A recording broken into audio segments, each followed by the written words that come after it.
Le sommet des leaders de la finance, 15 ans au service de la fonction finance, des directions financières, des directions générales, 15 ans déjà. Pour cette 15e édition, nous avons des panels d'exception, des intervenants d'exception. Ce matin, pour la plénière d'ouverture, nous parlions d'un sujet ô combien important et d'actualité pour la fonction finance. ESG, le grand retour en arrière, point d'interrogation. Et pour en parler, nous avions Emmanuelle Brun-Neckbrock, CFO et directrice générale déléguée de SAP France. Bonjour Emmanuelle. Bonjour. Merci d'être avec nous. Caroline Bailly, vous êtes directrice RSE au sein de Nexia S&A. Bonjour.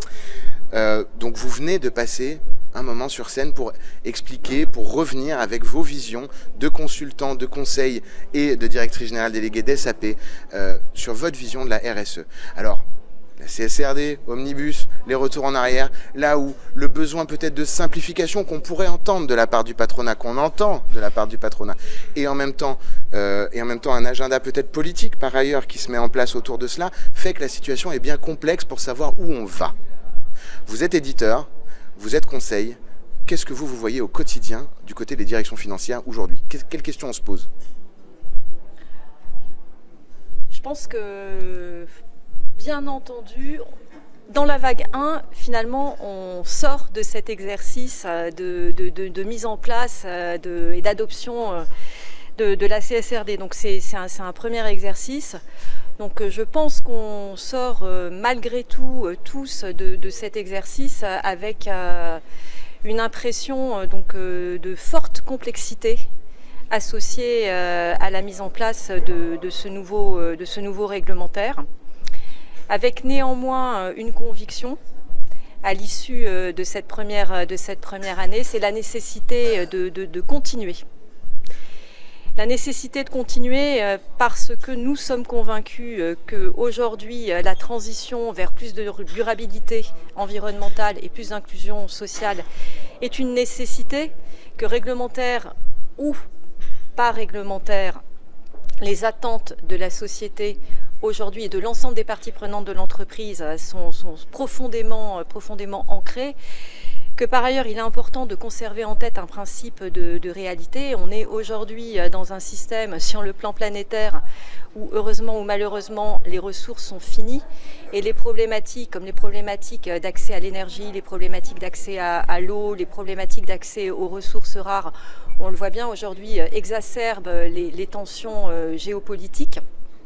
Donc on est convaincu que finalement le mouvement ne va pas s'arrêter.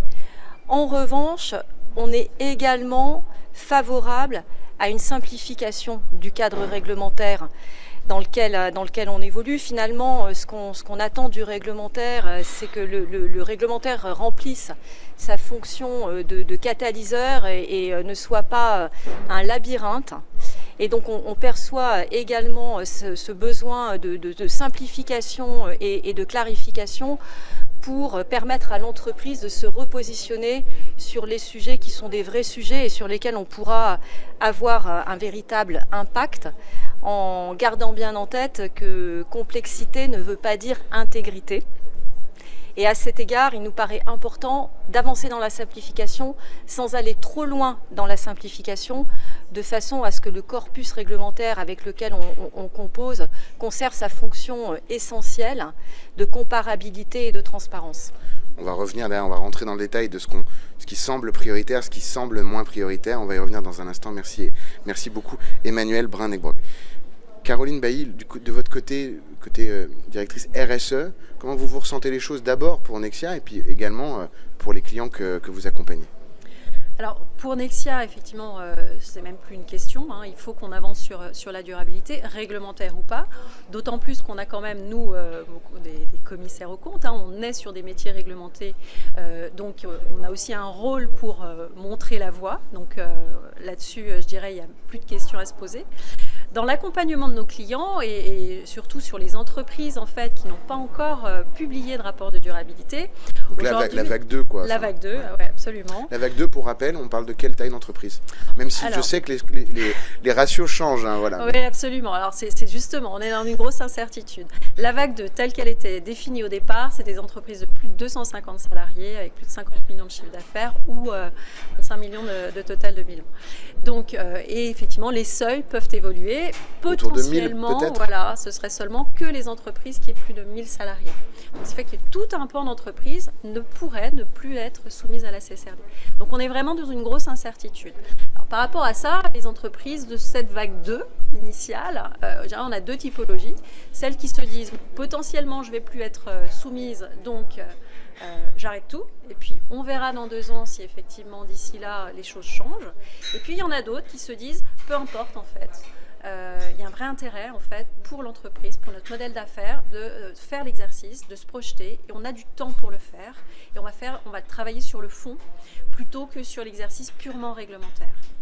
Et je rejoins tout à fait ce que disait Emmanuel, c'est-à-dire qu'il y a la réglementation, elle n'est pas là aussi seulement pour, elle est là pour obliger les entreprises, mais elle a un vrai intérêt, elle a un vrai but derrière, c'est quand même de nourrir en fait les investisseurs pour leur fournir des informations et pour affiner la stratégie à long terme en fait, la stratégie de finances durables et de pourvoir effectivement aux objectifs du Green Deal. Donc il y a un besoin de simplification, c'est absolument évident. Et je dirais il y a beaucoup de choses effectivement qui sont sur lesquelles on va pouvoir filtrer pour réorienter les entreprises vraiment sur les points essentiels effectivement. Parlons directement tous les trois aux directions financières, aux directions générales des boîtes de, allez, 800, 1000 personnes et plus, on verra où se situe in fine le palier. Parlons-leur. Ils ont le temps de se préparer un peu plus. Vraisemblablement, il y aura de la simplification. Emmanuel, vous nous disiez à l'instant que certainement tout n'était pas censé rester à terme pour rester par ailleurs compétitif et rester dans une démarche réaliste. Qu'est-ce qu'on doit avoir en tête? Quels sont les 2-3 leviers que ces gens qui nous regardent, qui se demandent peut-être que je vais passer à travers ou pas, mais ceux qui souhaitent quand même y aller, ceux qui comprennent votre message de ressources limitées, ceux qui souhaitent y aller. On se concentre sur quoi d'abord aujourd'hui, en 2025? On se concentre sur quoi et qu'est-ce qu'on met de côté? C'est une question à laquelle il est compliqué, de mon point de vue, de faire une réponse trop générique. Après, je pense que Caroline, je vous laisserai partager votre point de vue. Je pense bien entendu, il y a des sujets qui me viennent en tête spontanément pour répondre à votre question. Le sujet numéro 1, c'est probablement le carbone. Parce que le carbone, là également, donc, on a un principe de réalité avec des conséquences financières qui vont vite devenir très tangibles quand on pense effectivement donc au quota carbone et au prix associé au carbone, avec des problématiques qui se positionnent au niveau de la chaîne de valeur. Donc finalement, vague 1, vague 2, pas de vague. Il risque malgré tout d'y avoir un questionnement donc, au niveau des chaînes de valeur et qui va être impulsé par les entreprises qui font aujourd'hui partie de la vague 1 et qui peut devenir, enfin moi j'en suis convaincue, un élément de compétitivité. Donc ça c'est peut-être un sujet qui nous concerne tous. Je pense qu'après l'exercice qui est intéressant, c'est ce fameux exercice de double matérialité, qui est un exercice complexe, qui prend du temps, mais qui, de mon point de vue, est un exercice à valeur ajoutée, puisque justement, il va mettre en lumière les facteurs de dépendance adaptés, finalement, ou propres à chaque entreprise dans son contexte. Cette matrice est souvent la base, en réalité, enfin, un des outils de base qui permet derrière de prendre les bonnes décisions. D'identifier les sujets et d'intégrer ces sujets au mode de gestion de performance de l'entreprise, parce que le véritable point, comme le disait Caroline, on ne fait pas du réglementaire pour faire du réglementaire. On fait du réglementaire pour améliorer la performance de l'entreprise dans la durée. Et le sujet pour les entreprises, finalement, c'est d'éviter de tomber dans la tragédie des horizons et de bien réconcilier le court terme et le long terme, sachant que mécaniquement, les deux horizons ont tendance à converger aujourd'hui. Caroline, sur cette vague 2, votre vision également de ce qu'il faut avoir bien en tête, puisqu'on a le temps de se préparer. On prépare quoi? On prépare l'analyse de double matérialité. C'est vraiment le point clé. Et à l'issue de ça, l'entreprise sera en capacité de se dire, est-ce que je continue à avancer? Comment je me prépare si j'ai envie d'avancer?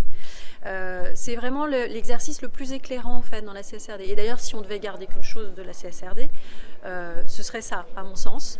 puisque ça permet vraiment de prendre en considération les risques, bien entendu, les dépendances, les risques, mais aussi les impacts. Et aujourd'hui, on sait que la société, elle est très demandeuse, en fait, de comprendre un petit peu mieux comment les entreprises impactent leur écosystème et ce qu'elles sont en capacité, justement, de faire de mieux, d'avoir des bonnes pratiques. Direction financière qui nous écoute, vous entendez, on a une réponse, elle est concrète. L'analyse de la double matérialité, c'est ce qu'il faut vraiment préparer. 2 personnes qui sont quotidiennement aux côtés de direction financière et de direction RSE viennent de vous le dire. Alors qu'est-ce qu'on dit à la vague 1 par contre? Parce que la vague 1, il y a eu un peu d'advisory qui a été vendu, il y a eu un petit peu de job côté éditeur, on a tout dû adapter et en même temps sortir de... Enfin, j'imagine que comme toujours, on avance par itération. On vient de faire le premier report, le deuxième, il aura le même visage, il va lui aussi évoluer. Qu'est-ce qu'on fait avec la vague 1? Sur le visage du deuxième report, on ne sait pas encore exactement finalement s'il va être le frère jumeau, le petit frère jumeau du premier report. Non, de façon plus sérieuse, je pense que le message c'est capitalisons sur les efforts réalisés lors de la vague 1. Continuons en accélérant sur les sujets qui auront été identifiés comme étant nos principaux sujets, mais ça, je pense que ça dépend du contexte de chacun d'entre nous. Et puis peut-être un petit message, puisque je pense qu'on s'accorde tous sur la difficulté liée à la collecte de données et au captage donc, des données dont on a besoin, qui sont extrêmement nombreuses et très éparpillées. Scope 1, Scope 2, Scope 3. Voilà. On parle plus trop de Scope aujourd'hui, vu qu'on est déjà assez anxieux sur la CSRD, comment ça se passera, mais ça en fait de l'information pour un grand groupe. Et donc profitons finalement de ce moment pour structurer nos opérations et nos systèmes d'information pour capter la donnée à la source. Alors moi, le message que j'aurais pour la vague 1, pour leur deuxième rapport, c'est de rajouter un peu de pragmatisme et de bon sens et de revenir effectivement à l'essentiel, même si effectivement le rapport, il y a un objectif réglementaire et donc il faut être en conformité.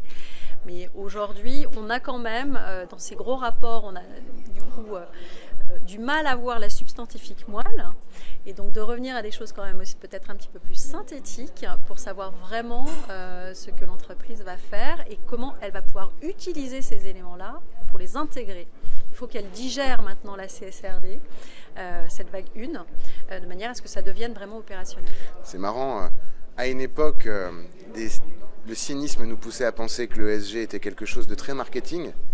Et on a aujourd'hui la directrice RSE de Nexia qui vient de nous dire faites du marketing, c'est-à-dire rendez lisible votre rapport, et si vous ne savez pas faire un one-pager de ce que vous avez produit et de vos 50 pages ou de vos 300 pages, c'est que vous n'allez pas forcément dans la bonne direction. C'est intéressant.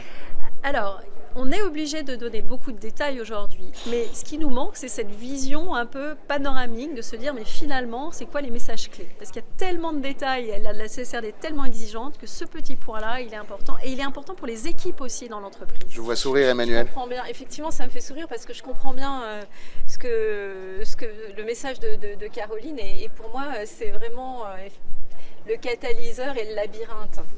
Et effectivement, si on s'est perdu dans le réglementaire sans pouvoir articuler de façon claire ce que l'on veut faire, il y a un sujet sur lequel effectivement il faut se reposer et prendre peut-être un peu de recul pour se repositionner sur les fondamentaux de ce qu'on veut faire. Merci infiniment Emmanuel Bruyn-Negbrock, vous êtes CFO et directrice générale déléguée de SAP France. Merci Caroline Bailly, directrice RSE au sein de Nexia S&A. Merci pour ce moment, merci d'avoir été avec nous sur cette conférence, cette grande plénière d'ouverture sur l'ESG. On se retrouve l'année prochaine pour faire le point vague 1, vague 2. Merci à vous. Merci beaucoup. Merci à vous. On se retrouve dans un instant pour la suite de ces entretiens pour la 15e édition du Sommet des leaders de la finance. Vous êtes sur Bismart.